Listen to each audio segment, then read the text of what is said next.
بسم اللہ الرحمن الرحیم۔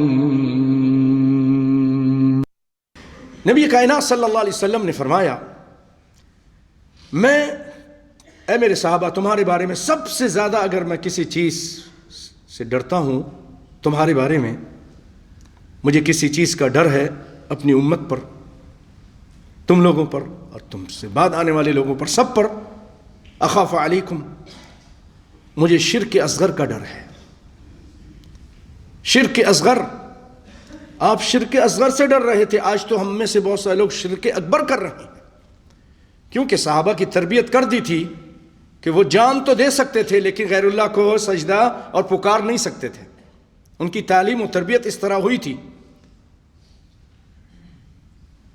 تو آپ نے کہا مجھے تم پر جو ڈر ہے شرک اصغر کا ہے کہ تم شرک اصغر کرو گے۔ لوگوں نے کہا اللہ کے رسول شرک اصغر کیا ہے؟ فسئل عنہ، پوچھا گیا، آپ نے فرمایا الریا، دکھلاوا، یہ بھی بڑا خطرناک کام ہے بھائیو۔ کچھ لوگ دکھلانے کے لیے نماز پڑھتے ہیں، آپ نے فرمایا من صلی یرائی فقد اشرک، جو دکھلانے کے لیے نماز پڑھتا ہے وہ شرک کرتا ہے۔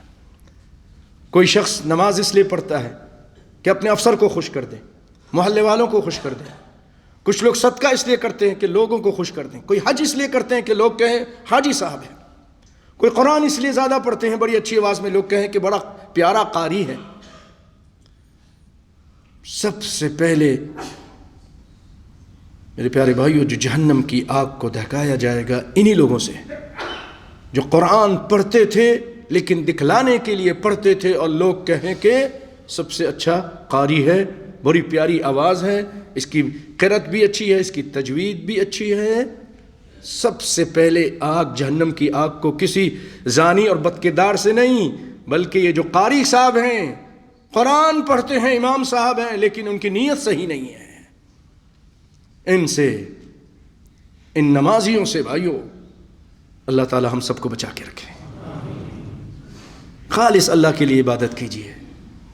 اللہ کو اتنا بھی پسند نہیں کہ میرے ساتھ کسی کو تم شریک کر لو اپنی عبادت میں، دکھلانے کے لیے نماز پڑھو، یہ بھی پسند نہیں، اس کو شرک اصغر کہتے ہیں۔